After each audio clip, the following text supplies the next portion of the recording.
Recordarles a ustedes nuestras formas de contacto, también nuestra línea en cabina 6622-220141 para que ustedes también nos hagan llegar sus opiniones. También tenemos en redes sociales la posibilidad de interactuar. Estamos completamente en vivo desde Facebook y también está esta transmisión por ahí en la red social X. Para la gente que le gusta más estar en esta red social, sepan que también pueden estar pendientes de nuestros contenidos. Y bueno, vamos ahora a enlazarnos vía telefónica. Le agradecemos a Leopoldo Maldonado, director de la organización independiente Artículo 19, que podamos conversar esta mañana porque nos hablaremos sobre la eliminación de órganos constitucionales autónomos, la implicación que tiene, y además que es una discusión y es un tema del que ya habíamos escuchado con anterioridad, pero pues tenemos ahora la perspectiva también de Leopoldo. ¿Qué tal, Leopoldo? Buenos días, ¿cómo está? Muy buenos días, Nidia, muchas gracias por el espacio y un saludo a tu auditorio. Gracias, Leopoldo. Se ha puesto mucho sobre la mesa este tema y hay varios argumentos en torno a ello.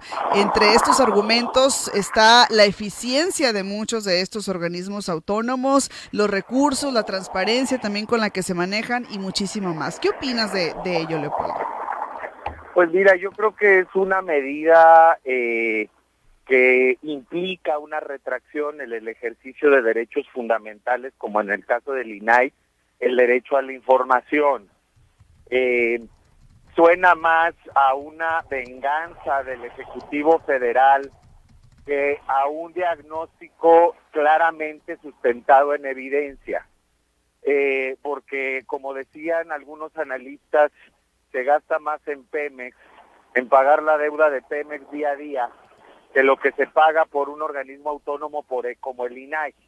Independientemente del gasto, que eso pudiera analizarse a la luz de los beneficios que da, lo que sí es cierto es que el INAI, el Instituto de Transparencia y Acceso a la Información y Protección de Datos Personales, y los 32 organismos garantes homólogos son de gran ayuda para abrir los archivos del gobierno, para abrir la documentación que desafortunadamente hoy por hoy los sujetos obligados de los 3 niveles de gobierno se siguen negando a dar, independientemente de las funciones que tiene un instituto de transparencia, de supervisar ciertas obligaciones, de transparencia proactiva, lo que de suyo debe publicar en sus páginas, los sujetos obligados, cuidar, por ejemplo, el dinero público que se va a entidades particulares o sociales como los sindicatos y un largo etcétera. El núcleo duro de su labor, que son los recursos de revisión, cuando una autoridad, policía, ejército, Comisión Federal de Electricidad, Pemex, INCO, FEPRIS, la que queramos, el ayuntamiento de Hermosillo, el gobierno del estado, nos niega información, tenemos la oportunidad de recurrir ante estas instancias y que éstas revisen si se cumplen con los principios y las máximas constitucionales. Entonces ha sido de gran ayuda este recurso de revisión desde los organismos que le antecedieron, como el IFAI, ¿no? Entonces, más bien denota que este gobierno es alérgico a la transparencia, como lo ha demostrado la evidencia. Nosotros tenemos ubicado que el índice de recurrencia, es decir, el número de recursos de revisión, de inconformidades, de quejas que la gente pone por la falta de acceso a la información o porque te dan información incompleta, aumentó en un 90% respecto a la administración pública federal anterior. Eso es evidencia pura y dura. También es evidencia los decretos para declarar de seguridad nacional la información de los megaobras como el Tren Maya o la refinería Dos Bocas, que incluso esa medida fue revisada por la Corte y cuando la echó abajo volvió a emitir un decreto al día siguiente el Ejecutivo Federal, claramente retando al máximo tribunal del país. Entonces, la evidencia nos arroja que no es un gobierno transparente y que por eso carga contra organismos autónomos como el INAI. Hay otros, como la Comisión Federal de Competencia, el Instituto Federal de Telecomunicaciones, el Coneval, la Comisión Reguladora de Energía, que tienen diferentes facultades. Me detengo en el COFECE, que no necesariamente protege derechos, pero sí regula un mercado, y el Instituto Federal de Telecomunicaciones sí tiene implicaciones en el derecho a la información también, porque de funcionar como debe funcionar, garantizaría una mayor pluralidad mediática, por ejemplo.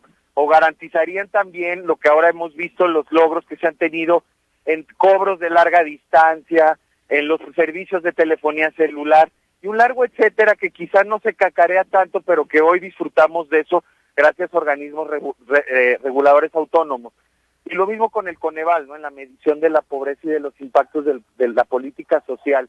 Es importante, pues, para la vida nacional, sobre todo en un país tan desigual como el nuestro, tener estos organismos científicos que con base en evidencia nos digan hacia dónde está yendo la política social. En fin, hay mucho que decir de cada uno, pero lo malo de todo esto es que se hace al vapor y más bien con un ánimo de represalia en contra de estos organismos garantes. Se dijo también en algún momento, Leopoldo, que muchas de estas atribuciones de estos organismos autónomos podrían pasarse a otros ámbitos, es decir, no desaparecer como tal esas actividades o esos proyectos u objetivos, sino trasladarlos pues a otras áreas. ¿Consideras tú que esta puede ser alguna alternativa? Y en caso de que sí, ¿cuál de estos organismos pudiera trasladarse a otra área? Pues que nos digan cuál, porque llevan cambiando, por ejemplo, con el INAI, que es el caso que más damos seguimiento desde artículo 19. Primero dijeron que la Auditoría Superior de la Federación, luego la Función Pública, y el dictamen que se aprobó el viernes lo deja abierto a la legislación secundaria, ¿no?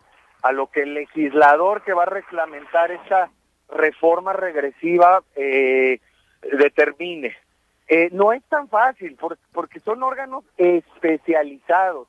Es decir, no es que un día alguien en la Auditoría Superior o la Función Pública se levante con ganas de trabajar temas de acceso a la información y lo va a lograr. Son temas muy especializados, muy técnicos.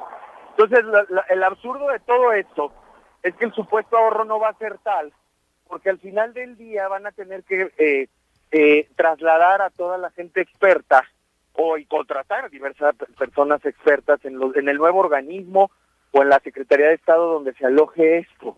Entonces, evidentemente, no es tan fácil, pues, ¿no? que se cambie de una dependencia a otra. Y lo otro es la autonomía. O sea, uno de los temas, además de la especialización, es que tenga independencia respecto a otros poderes, y eso permite precisamente la revisión acuciosa y minuciosa de estas negativas de información, porque desafortunadamente a 22 años de los avances que se ha tenido en el sistema de transparencia, los poderes, digamos, tradicionales del Estado, me refiero a ejecutivo, legislativo y judicial, no son por sí mismos garantes de la transparencia.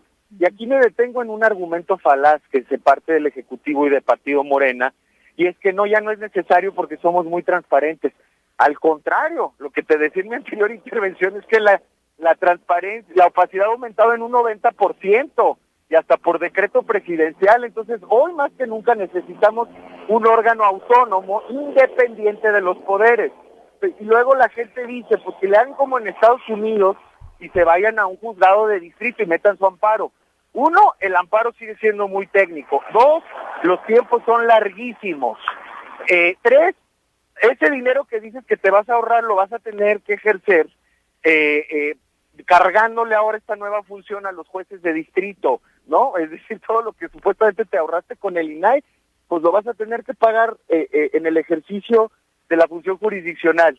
Y en fin, hay una serie de cuestiones muy cuestionables de esta reforma, que pues hay que estamos ahí. Bien. Pero parece que ya es un hecho consumado y desafortunadamente vamos a enfrentar consecuencias graves en los próximos años. Bien, ustedes habían, varias organizaciones habían pedido un debate plural, incluyente, serio, que fortalezca. ¿Qué sigue entonces después de ello, Leopoldo? ¿Qué sigue? Pues nosotros nada más nos queda esperar que en la próxima legislatura, que se va a instalar a partir del 1 de septiembre, prevalezca la razón y prevalezca la propia historia de la izquierda mexicana. El INAI no fue un invento del neoliberalismo, es una lucha que se empezó desde el Partido Comunista en 1977, cuando se le reconoció legalmente como fuerza política en la reforma histórica de Reyes Heroles. Quien ha empujado por este sistema de transparencia no ha sido ni el PRI ni el PAN, sino han sido los partidos de izquierda que hoy se supone se aglutinan en Morena. Esa es la paradoja del asunto, que quien ha luchado por un instituto independiente, autónomo, especializado, técnico, ha sido la propia izquierda. Esperemos que a partir del 1 de septiembre no traicionen su propia historia. Muchísimas gracias, Leopoldo, por compartirnos este punto de vista. Gracias al director de la organización independiente Artículo 19 por compartirnos sus impresiones sobre la eliminación de órganos constitucionales autónomos. Gracias.